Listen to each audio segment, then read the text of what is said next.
Christine, do you want to start? Sure. So welcome, everyone. This is Christine Fox with CETA. I'm CETA's Deputy Executive Director, and I want to welcome you today. I know we have some of our members. We have some consultants that we work with on CETA's content as well, and then also several district representatives from a couple of states that asked to participate.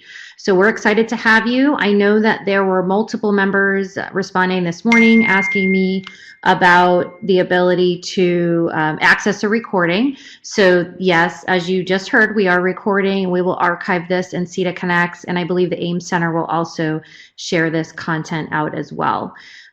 So we're excited to have you here today. For those of you that are not familiar, the AIM Center, the Accessible Educational Materials Center is part of the CAST, which is a larger organization focused on supporting students with differentiated needs and learning styles and disabilities. And we have had a long-standing relationship, CETA has, with the AIM Center.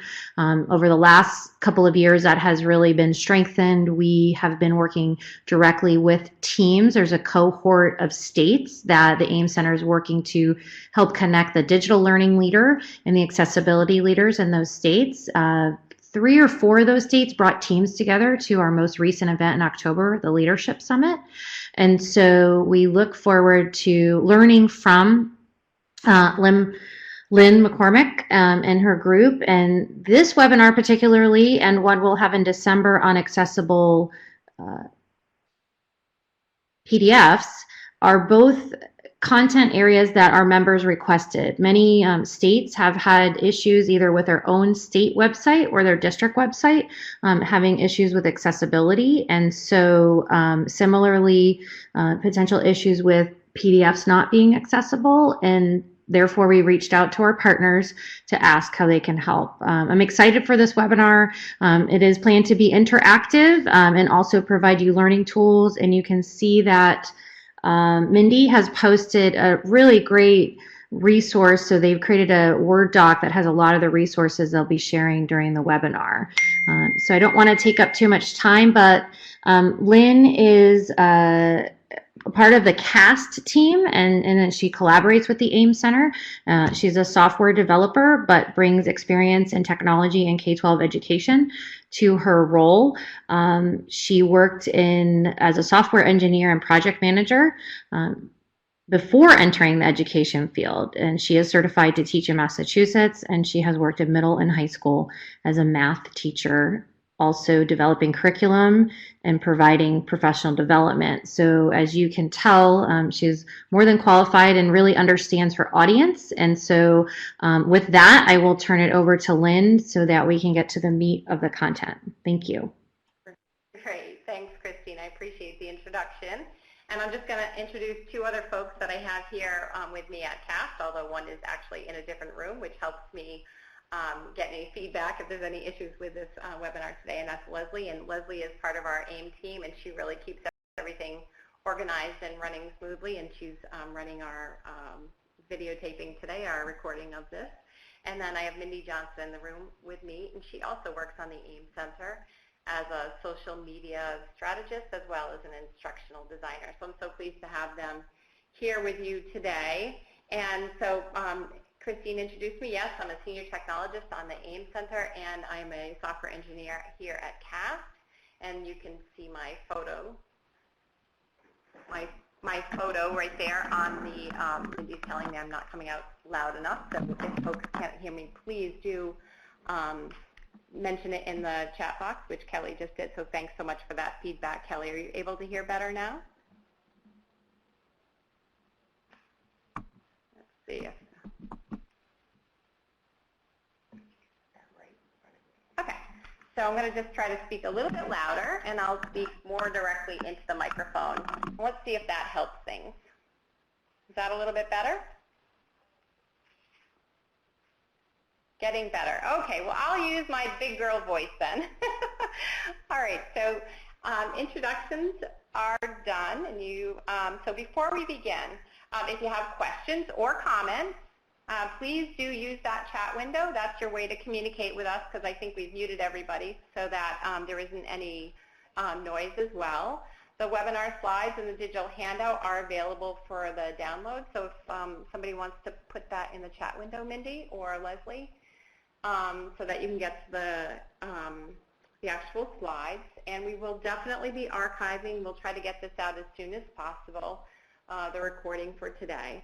And when we're done with the webinar at the end of the day, please do fill out our survey, because your feedback is really important to us.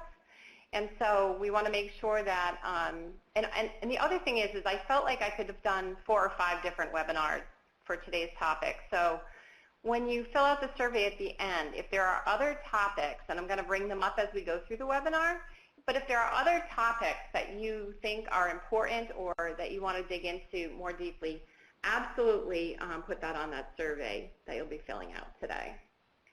All right, so today we have some goals for today, and those 2 goals are that we want to make sure that you are more aware than you were before you started about the importance of accessibility in digital communications. And I'm using the word digital communications, and I'm using that purposefully because the title for today is your website, but I want to make sure that when you think about everything today where I use website, you think about all sorts of digital communications. The other thing is that I want to empower you with some actionable steps. I don't want you leaving here just being like, oh, that was great, but I don't know how that impacts me. So at the end of the day, you should feel like there are certain things that you can do to move ahead to further along your website's accessibility. And as Christine mentioned, this is interactive, so if you thought you could just sit back and put your feet up and not participate today, this is definitely designed to be interactive. So absolutely fully participate in this. That would be excellent. So just a little bit about the webinar itself. I thought it would be important to just express to you at the AIM Center and here at CAST what we do when we're actually putting together either a presentation or starting to use a new tool or any of those things. And so the first thing is that for this webinar today, we're using Adobe Connect. Now, Adobe Connect is a product, and before we use any new product, we go and we think about and look for information about whether or not that product is accessible. So in the case of Adobe Connect, there's capacity that's built into the product, and then there's capacity that we have to build in by building out our content. So not everything comes necessarily all packaged in the product itself. So for today's webinar, there are 3 things that we're sort of layering on top of the base product that make this more accessible. So the first is the CART, and what CART stands for is Communication Access Real-Time Translation. And we have Lenore with us today. So if you look at the bottom of the screen, Lenore is doing an amazing job trying to keep up with me speaking into the, into the telephone here so that you're all able to see what I'm saying. So that's one of the things that we're doing. That automatically captions this webinar, and that caption pod actually has the ability to be resized for people that have visual difficulties. So that is one of the accessibility features we're using today. The second is that there are images that we use throughout the content of this webinar. When I get to an image, what I'm going to do is I'm going to describe those images using an audio description. So in that case, if you can't see the image, you're going to get the information in an audio version.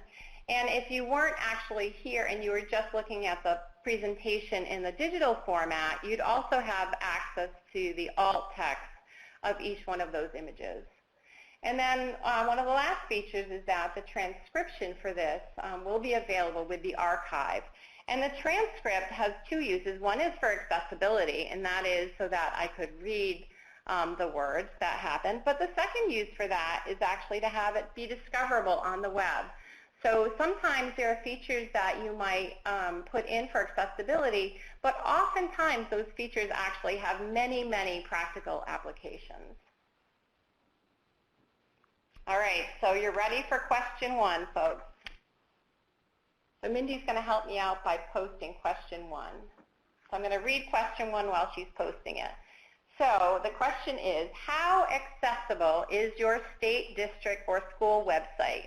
Now, if you aren't in charge of a website, I want you to think about how accessible is your email, how accessible is your Google Doc, how accessible is your PDF, your learning management system, or any other digital product that you might be in charge of. So I'll give you a minute for that.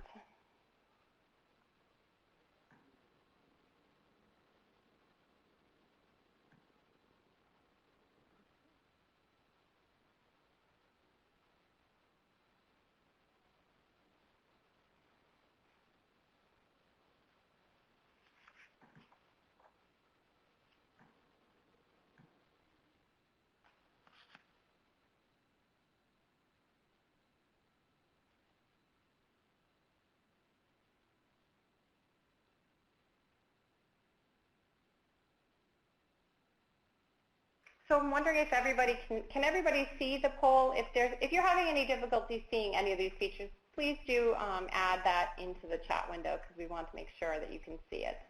I know I'm having a little bit of trouble seeing the last question. But I think everybody that's going to respond has responded at this point in time, so why don't we take a look and see what the votes are.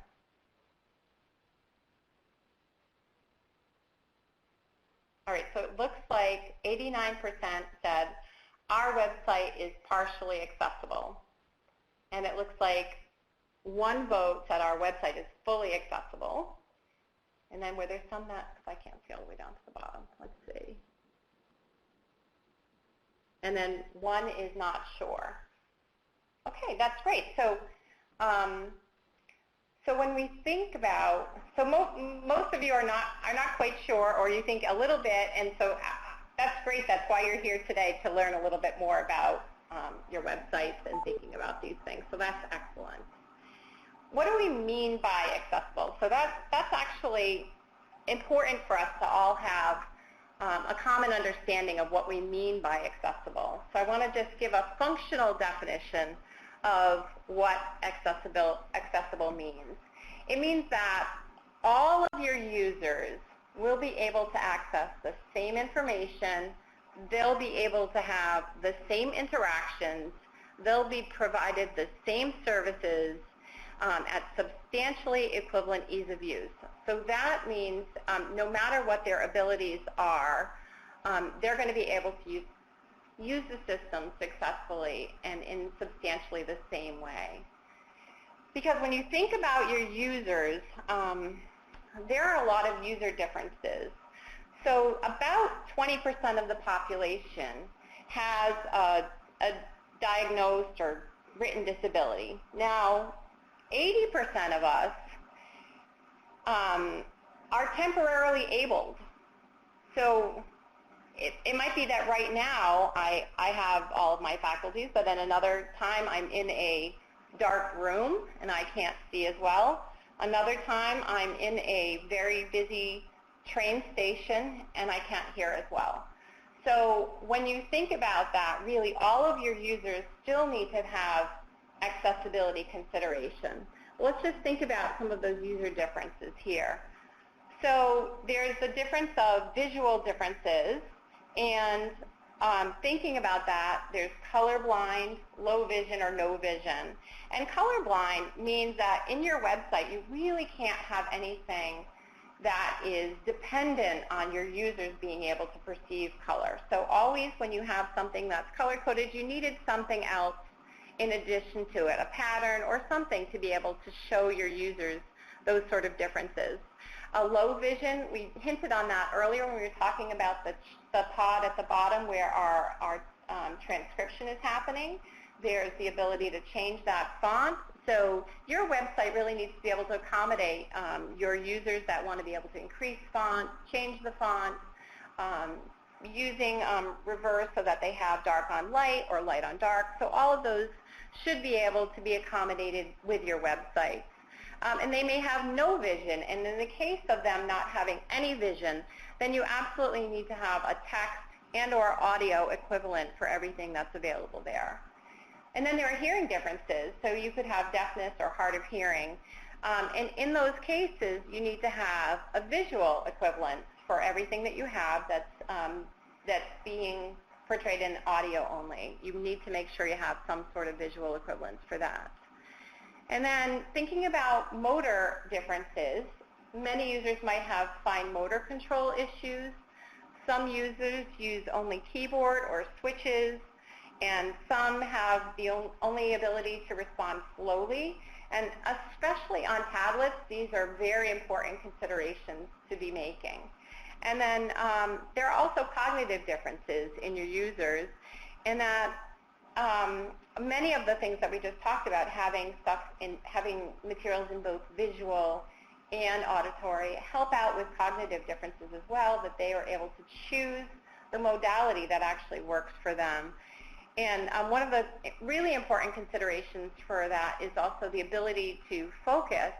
And many times websites don't have the ability to allow users to use tools that help them focus, either by simplifying page formats or even just turning off carousels. And we'll talk about that as well as we move forward here.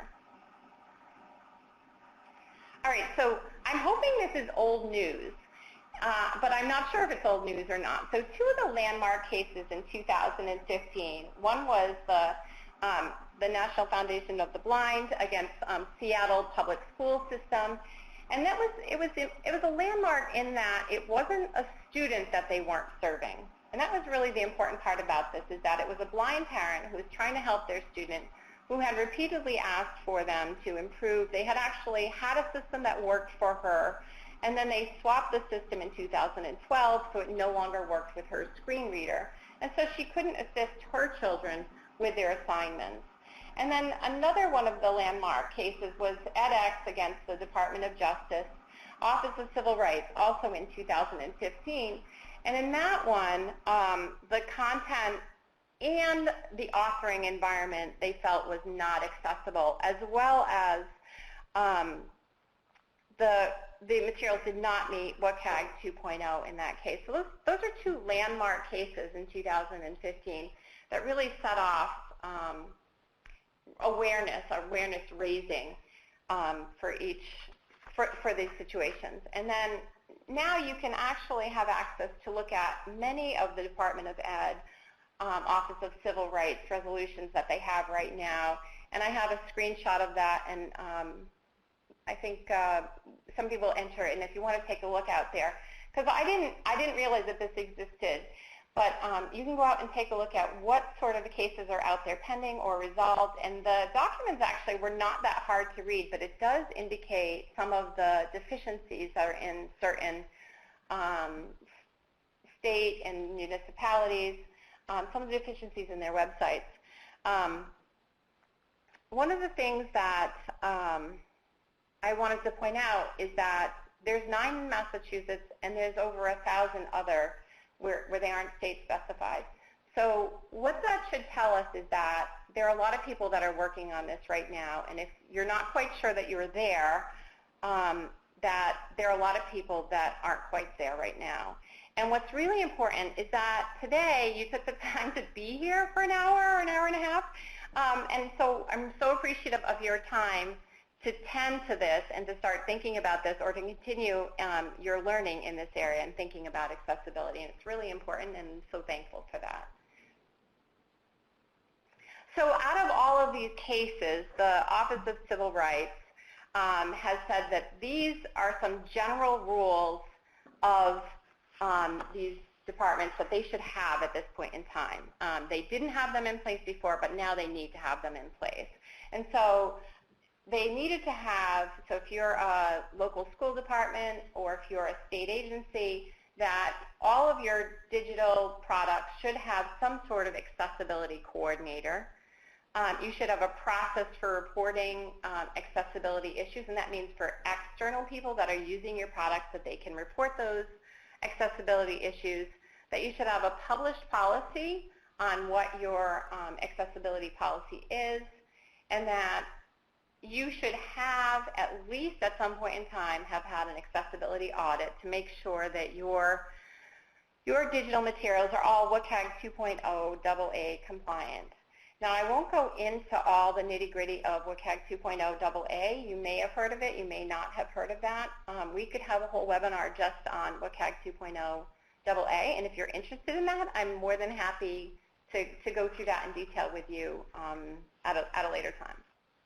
All right, so we're going to talk about these a little bit more, but first, Mindy is going to ask question 2. So question 2 asks, of those 4 things, what do you have in place in your organization? Do you have an accessibility coordinator? Do you have a process for reporting accessibility issues? Do you have a policy that's also available? And have you at any point in time performed an accessibility audit?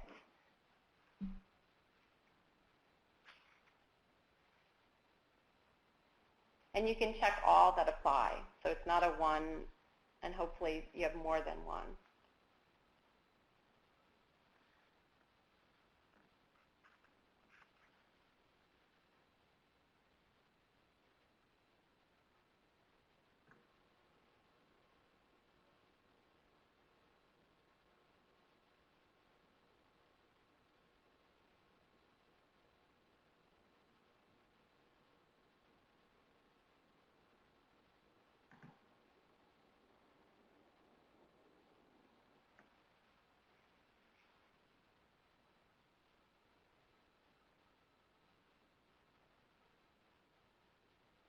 All right, so it looks like more than half of you, of those of you that have responded, so 8 of you have had some type of accessibility audit on at least one product. Some of you have an accessibility policy. Some of you have a process for reporting accessibility issues, and there's at least 3 of you there with an accessibility coordinator. So that's great. So there's definitely some progress here, and that's excellent that there's some progress. We're going to talk about each one of these areas, and I want you to think about how that might work for you. So let's go on to accessibility coordinator. So if you don't have an accessibility coordinator, I just want to talk a little bit about what that person might do for your organization. So that user really has to be able to understand and represent the diversity of users of your digital materials. They must understand both the content and the context, and that's a really important part of it. They must be able to advocate, so they must have some sort of, I won't say power, but some sort of power basically to be able to advocate for the needed resources. So having an accessibility coordinator that just sits in the corner is not helpful to anybody if they can't be able to advocate for both ongoing resources that are needed as well as any sort of remediation for any issues that you have right now on your sites, on your digital materials. And they have to be critically involved in any tech purchase. So when you go out to the marketplace to be able to buy new products, they have set the tone, they know what they're looking for as far as accessibility and context for that product. And so they're a really, really important part of your team as far as accessibility. There is a whole webinar devoted to this on 3Play Media, and it's called The Anatomy of an IT Accessibility Coordinator. So if you're thinking about hiring, I would definitely recommend, or even assigning somebody to that role, this would definitely be helpful in understanding what that person would be providing and what they'd need to provide for you.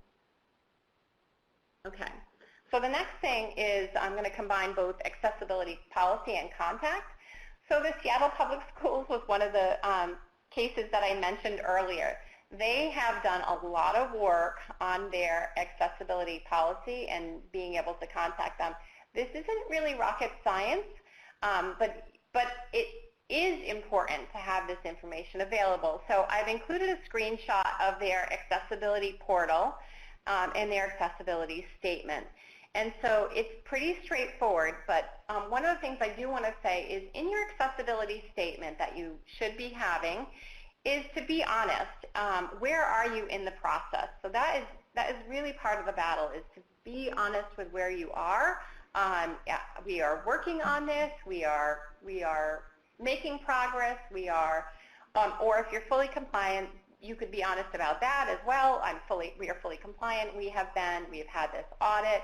So wherever you are, be honest about where you are. And then as far as being able to contact, they did a really good job of showing that you could either contact them by email, by mail, or by phone as well. So let's let Seattle's hard work be a guide for us and being able to use them as a model rather than reinventing those sort of things. All right, so next up we're going to talk about accessibility audit. And first I want to talk a little bit about an external audit. Now, it's more than half of you answered that you have had an external audit. So this isn't too unfamiliar, but if you haven't had an audit before, let's just talk a little bit about what happens. Is that normally those external audits are performed as a fee for service that you will contract with an organization to do that. The good thing about an external auditor versus trying to do this internally is that they have access to lots of different environments for you. So in the case of Seattle, it was a parent versus a student. So it could be that you don't know what your users are actually going to be using for hardware or software, and you don't necessarily have access to all of those things. So they're going to be able to bring that to the table rather than you having to provide all of those things. Another thing that they'll have is they'll have access to assistive devices that you may or may not be able to have available to you when you're doing testing. They'll have access to switches. They'll have access to JAWS software. They may have access to, likely have access to refreshable Braille. So those are things that you would be getting as part of paying a fee for something. Another thing when thinking about an external auditor is that you want to make sure that those external auditors are experts within your context. And I'm saying this because recently we had a great conversation with a partner that we worked with, helping them think about accessibility and universal design in their math curriculum. And they were doing some great work in that. And what they said was that early on they had brought in an accessibility professional to help them. But in the context of what they were trying to deliver to their students, having somebody who knew pure accessibility versus they were thinking about interactivity, they were thinking about pedagogy, and thinking about writing long descriptions, alt text. And so that person did not bring the context to the environment. So depending on what you're trying to convey, it may be important that you have an external auditor that actually understands the education space, understands your school space, your state space. So whatever it might be, they might be experts in banking, and that may actually have absolutely no help in your situation. So you want to make sure that they're bringing the right context into your environment. They can also help with training, and the last part is that they are doing a snapshot in time. So they aren't going to be there continuously, and when you think about accessibility, way back in the beginning I talked about there's what the environment brings, and then as you build content, every time you build more content, there are accessibility considerations in that content. So if at that one point in time you might be accessible, and then, or you might fix those things, but then you have to think about what the ongoing process is for you to be able to maintain that accessibility over time. All right, so let's contrast that with doing an internal audit. And so if you're doing an internal audit, you have to make sure that you have that internal expertise and you have the capacity that we talked about, that you actually have. If right now you aren't doing accessibility, do you have the internal capacity to add what you need to your teams? Have you allocated enough resources?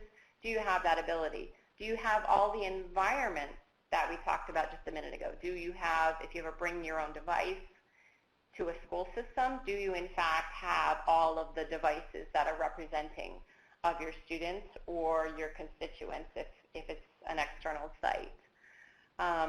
Do you have all the tools that you need? We're going to talk a little bit about a few of the accessibility auditing tools, but do you have all the tools that you need? But on the upside, if you have that expertise in-house, then you really have the ability to do these ongoing in a more rigorous way in a day-to-day basis. So what we're going to do now is we're actually going to do a mini audit. So let me just go to the next page here. So if you are able to, what I want you to do is I have a screenshot here of Wave.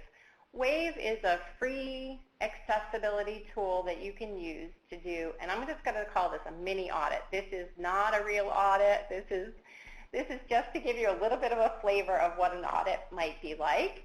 And so what I'd like you to do is, if somebody wants to put the wave.webaim in the chat window, then our users online can actually just click on it, and then they'd be able to go to wave.webaim.org.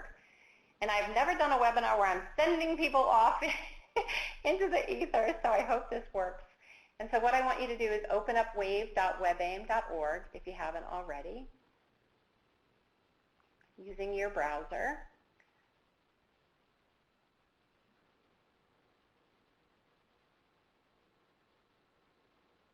Can you put the wave in there as well, Mindy?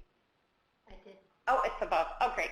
Okay, so you should have clicked that. And then now what I want you to do is I want you to copy the California Department of Education website link, which Mindy also put into the chat window.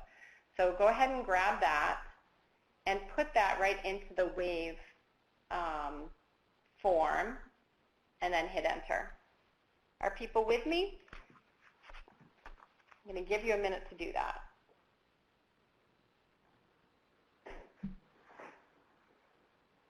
Super.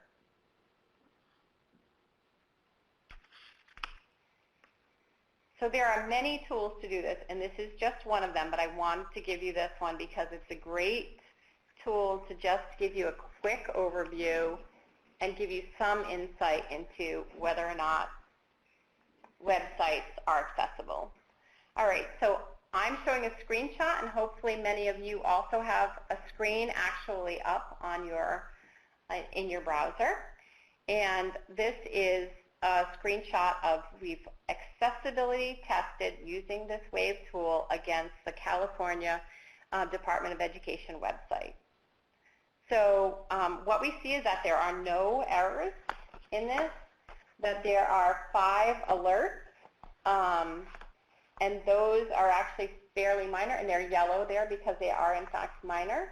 You see that there are structural elements, and actually if you click on what looks like the little clipboard at the bottom there, you can see the outline of the page. And then one of the other things you see are the HTML5 and ARIA tags. And ARIA stands for Accessible Rich Internet Applications, and so the fact that there are ARIA tags, in fact, means that they have taken care to write things in a way that they provide accessibility features. So I won't go into everything in too much more detail than that, but what I want you to do now, and what I want to say is that this is actually a very good result. So I want to just, we won't go into everything specifically, but I was really surprised at what a good result this is, because oftentimes it doesn't always come out so good. So what I want you to do now is I want you to actually take your state website, your Department of Ed website, or another district website, or any website that you're curious about, and I'd like you to perform the same Wave audit, mini audit on that website. So I'm going to give everybody a minute to do that.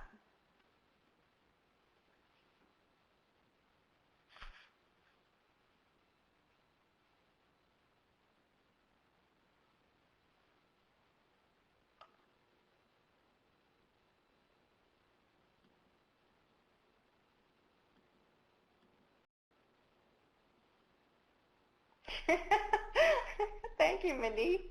Mindy cued the dramatic music for all of us.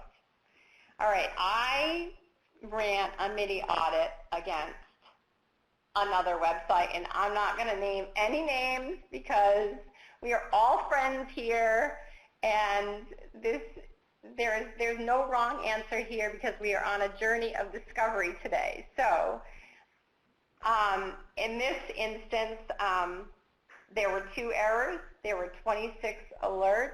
There was 1 contrast error. And I won't try to interpret these for you because all these automated results need human interpretation. You can't just be like, oh, this is bad, because it isn't necessarily all bad. But it is a general indicator that perhaps you need to look into things more carefully. So we're going to ask question 3 because I'm super curious to find out how was your mini audit on your district website, state website. How did that go for you? What do you think you saw? Do you think it was awesome? Was it not so good? Was it yikes? I'm going to try this later when I'm in the quiet of my own room where nobody's watching.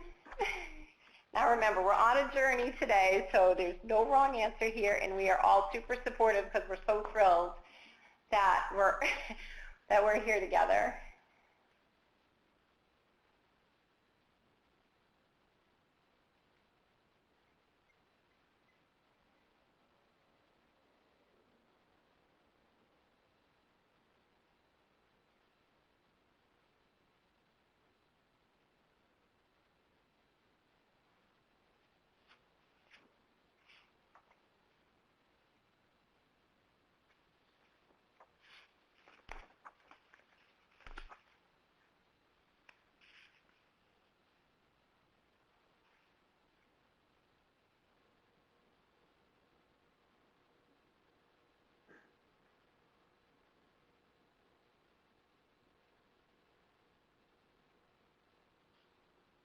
All right. So I'd be absolutely right, Christine. I'd be curious. What I would like to know is if you could share now in the chat window something that you learned. And don't worry, it's not about your website. It's about somebody else's website that you looked at today. So no worries at all that this will be tied back to you or your state's website, because none of that is. But I would like to get some feedback on some insights that you might have now that you might not have had before.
So I'm going to let you continue reflecting and adding some things to the chat window.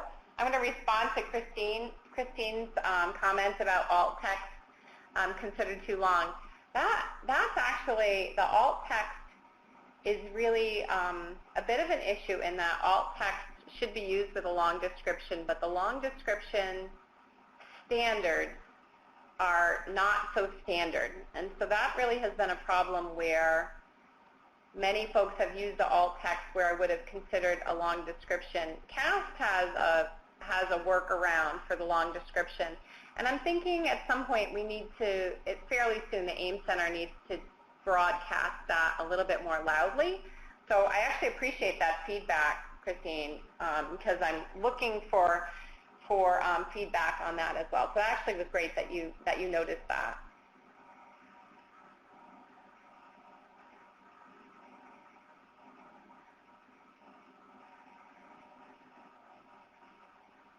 Super. Are there any other findings that folks found? There was one person that said their website was great. Does that mean you were from California? Just wondering.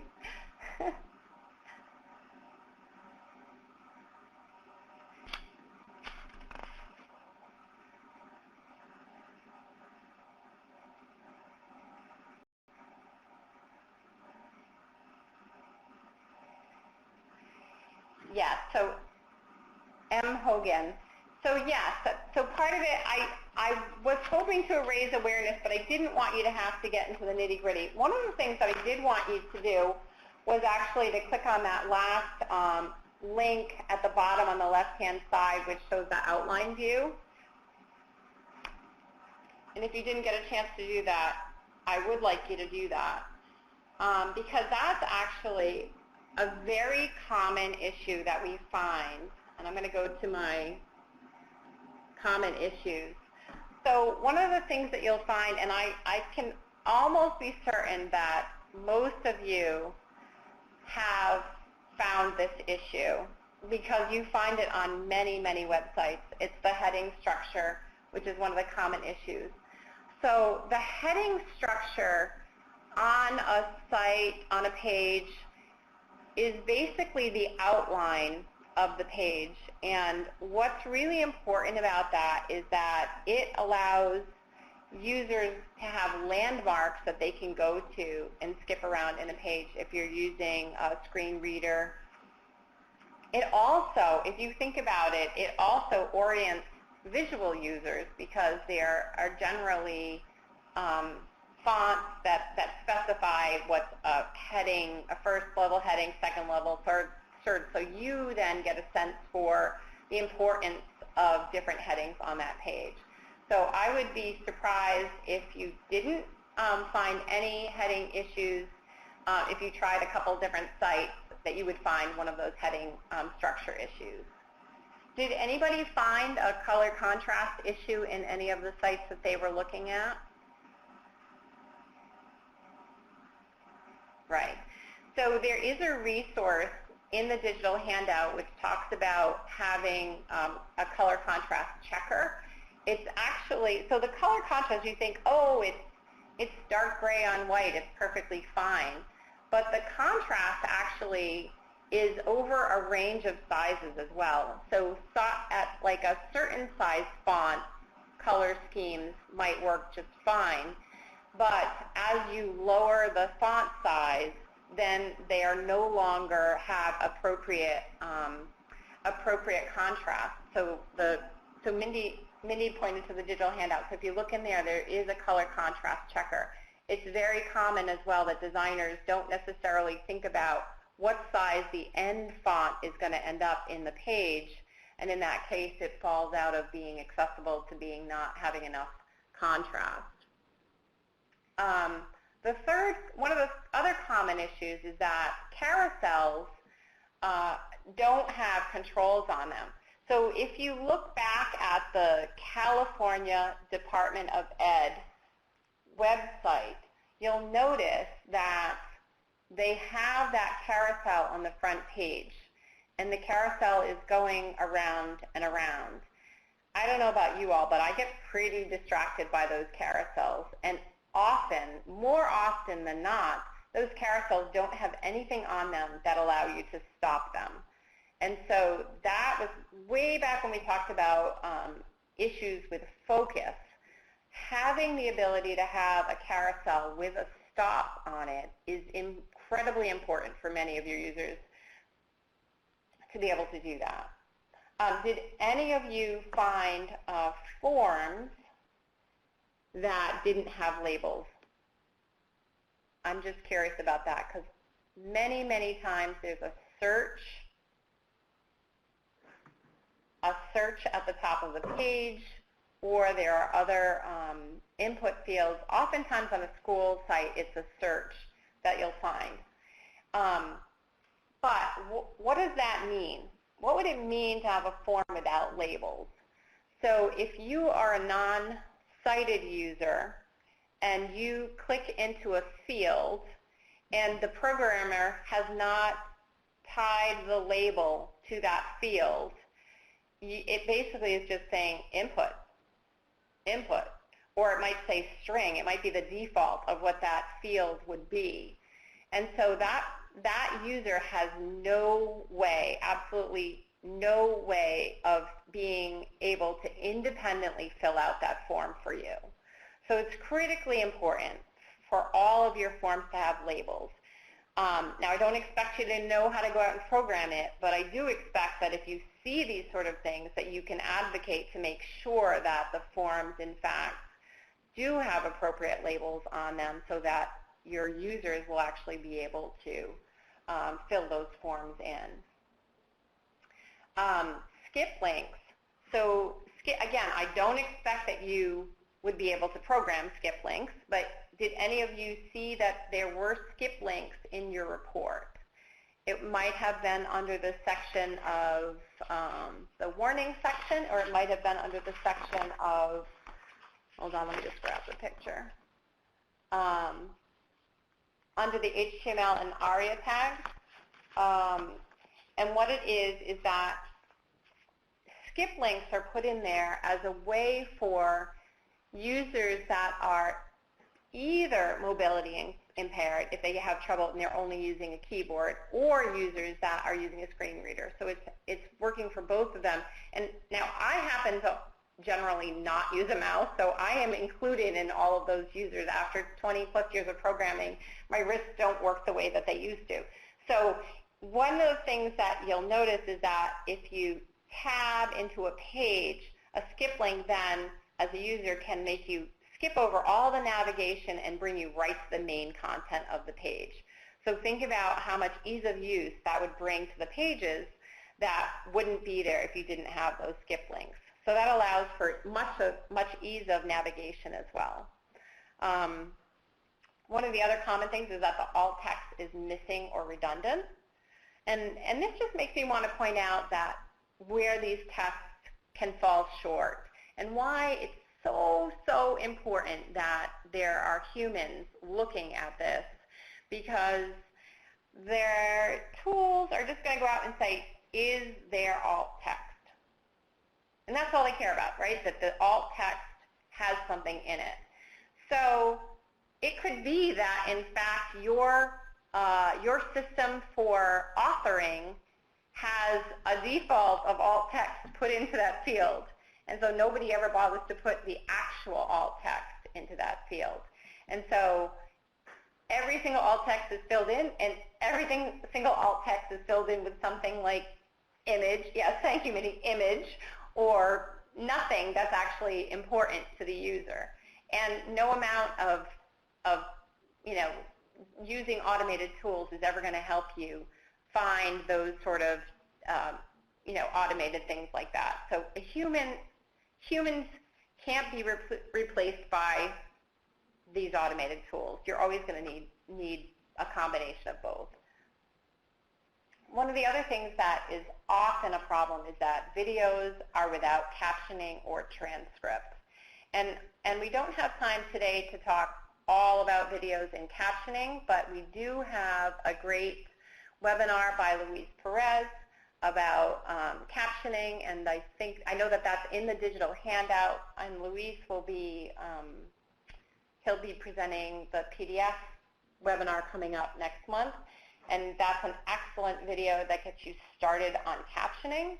I also put in there a overview of how to use the YouTube video captioning, and so that is also a great resource for thinking about that.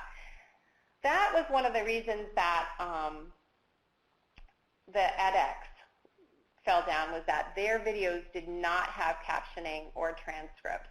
And I think that's really important to be thinking about when you are producing videos for your site, to add in the necessary time and resources to make sure that those videos are captioned, as well as having a transcript put in there. And then the last thing is often an issue is that the tab order is not proper. So I'm actually going to give you another interactive piece to do, because you probably still have whatever website you were using earlier to test. And so I would like you to go to that website, and I would like you to, once you get that website loaded, to just use your tab key. And I would like you to move around that site, and then I would like you to figure out if you know where you are. Can you tell where you are? Because oftentimes you cannot tell where you are. And two, did you in fact go in a logical order through the page? Or did it jump to the bottom, go to the top? So I don't have another poll, but I would like you, I'm going to give you just a minute, and I'd like you to put in the chat window. So first, could you see where you are? Yes or no? And then second, did you navigate in an order that made sense? So I'd love to see a bunch of yes, yes, but I think I got a yes, yes, 2 yes, yeses.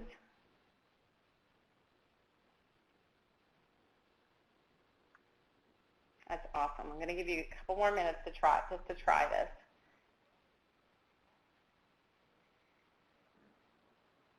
And since we're being anonymous, I didn't want to give you some sites that I could tell you that you can't do that on, because I can tell you there's quite a few of them out there.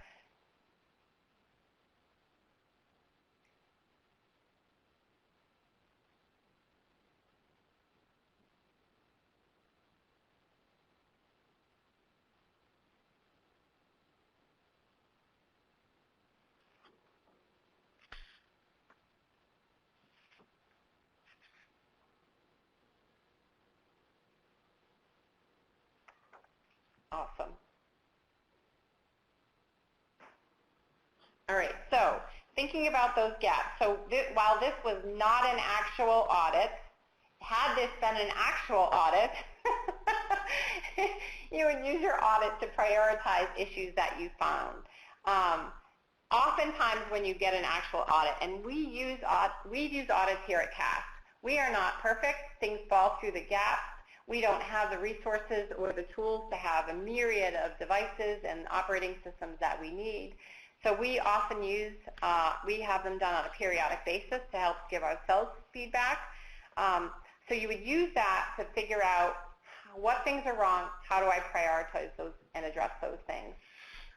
Secondly, you want to plug the holes. So if you see that there are things that have happened because there are gaps in the way you're building stuff, you want to make sure that you don't add more content still with those accessibility issues. You want to establish a timeline for addressing those issues. And this last point is, do not remove all your content from your website. And you say, what? Who would do that? So it was I just can't tell you how depressing it was in March of this year. Berkeley announced that they were removing 20,000 videos from their website because they weren't able to put captioning on them. So I don't want any of you to go and do that. That isn't helpful. What is helpful is to figure out, how do I find out the number of videos that would have the most usage? You want to find out the pages that have the most usage, the videos that have, what are the resources that have the most usage, and tackle those first. It's really important. We don't want to throw the baby out with the bathwater. We want to make sure that we're addressing the issues where they are. And so I just can't stress that strongly enough. And you're going to need some analytics on your products to know how to address those sort of things. So that was a ton of information. It's just about the top of the hour. And I am through the material that I wanted to get through at the top of the hour, but I'd love to open it up to your questions if you have questions. I know there were some areas that I covered in sort of a top level. So I will put the survey. Actually, if somebody wants to put the survey up, we could put the survey up as well. Because I would like, in your survey responses, for you to reflect on whether you would like more information about the legal aspects, because I didn't cover the legal aspects. I'm not an expert in the legal aspects of this. I just gave you a broad brush on that. Wondering if you want more specifics of WCAG 2.0 and sort of what is WCAG 2.0, how does that look, what are some of the features of WCAG 2.0, because I could spend a whole hour, actually I spent more than an hour, but I definitely could spend an hour talking about those things specifically. Another area might be on accessibility testing tools, because I showed you one, and I know in my toolkit I have a myriad of testing tools that I use. So just wondering if those sort of things would be helpful as well. But I'm also wondering if you just have any questions. What is the direct resource for the slate? I'm not sure. I'm not sure what you're asking, Christine. I think it's called, the structural elements, like the headings. There's different headings. It seems to be that's something that, is that something that this wave tool is just identifying, or it's telling you shouldn't have multiple levels of headings? I wasn't clear, I guess. Oh, okay, sure. So if you think of the headings, they are in fact outlines that get programmed into, by your developers or your, there we go. So that gets programmed in either by your programmers are delivering it, or your content management system, or if it's completely synonymous if you're building a Google Doc, writing a Google Doc, and you have a title at the top, and then you might have subsections, and the ones that go right under your title would be a level 2, and then if you had further subsections, that would be a level 2.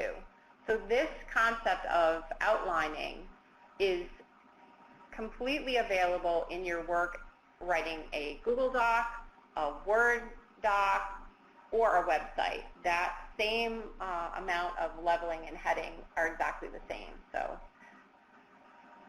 the Wave tool was just reporting on whether or not that outline was in fact making sense. So your 2s were nested under 1s, and 3s were nested under 2s, but sometimes it goes like 1, 2, 5 for whatever reason, and that's very confusing to users that use those as landmarks for being able to move about your page.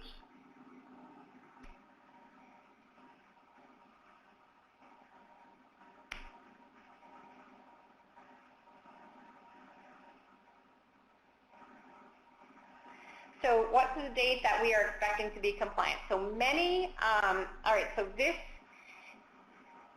at any point in time, you are in fact potentially subject to any lawsuit. So that I didn't mean that to be scary, but the big push right now is because 508 refresh happened last year. It happened last January. And so what that did was it specified that the legal standard for website accessibility is WCAG 2.0 AA. Now that's coming into, they put it out there a year ago, and it becomes, I don't know what I mean, official as of January of this year. So a lot of organizations are feeling the pressure of that January deadline. Now, everything that I gave you today should put you in a great place for addressing it, even if you are not completely compliant by January of 2018. So I absolutely encourage all of you to go and put an accessibility policy in place that says, we are aware of this, we are working on this, and if you find a problem, please do report it back to us in this way. So I feel that that's really important for you to have in place by the end of the year, and I feel like that's very doable. I hope it's very doable with the resources that I've given you today to at least put that part in place. And then start working on a plan for getting everything up to date. So I hope that answers your question. Does that answer your question, Carmela?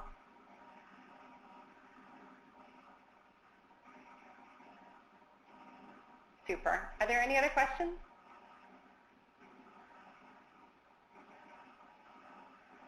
I don't want to go by without saying that my photograph is here again. All of my contact information is here again. So please do get in touch with me if you have questions, or with the AIM Center. And the survey, hopefully some of you have gone off to answer the survey. And I do want to remind you that there is another webinar coming up next month. And actually, I'm excited about this myself because I am not a great PDF accessibility guru. I'm definitely not. So we all have our areas of expertise. This is not one of my areas of expertise. And when I make them, I'm like, please, please, please, please, please, I hope this is accessible. Mindy, can you help me with this? Really, that's where I am on this. So I hate to even admit that, but it's true, and we're being honest here, right? We're on a journey all together. So definitely plan on next month on the 12th of December. Luis Perez, who is working as a consultant for us now, but who will be working for the AIM Center full-time in January. We're so thrilled to have him on our team. He'll be helping us think about inclusive PDFs. And were there other questions that I did not get to? I'm sorry, Mindy, was there one? How do you train secretaries and other generators of web content on best practices so as to avoid having to redo documents when they ask you to post documents on the website? So definitely in the PDF by Design webinar. So you should have, so yes, I'm sure he's going to talk about for PDF specifically. Many communications go out via PDF, so having an accessible PDF would be really important. Other types of documents like Google Docs have, in fact, testing tools available in them to test for them. So whatever the media is that you're producing, you should look for testing tools for those products. The other thing is, if you're using something like a CMS, an LMS, some sort of management system to produce content, you should either have your own internal best practices guide, and or if that product doesn't have a best practices guide for all of the things you need to do to be thinking about accessibility. So I hope that that answers that question a bit at least.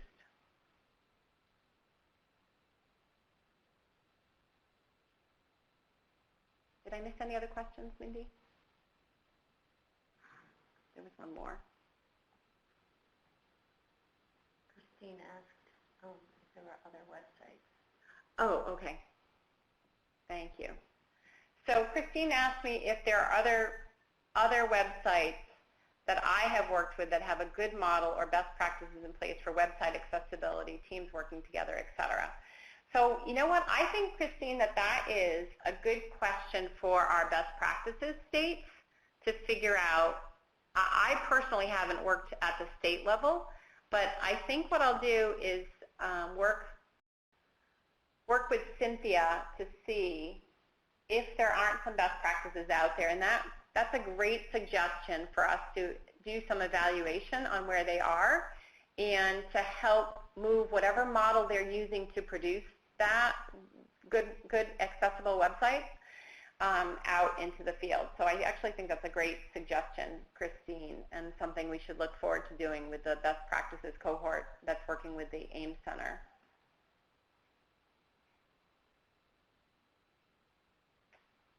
So if there's nothing else, I think we're all set for today. I want to thank you so much for taking the time out of your day. As I said, this is really a journey that you're on. Accessibility is not a single point in time.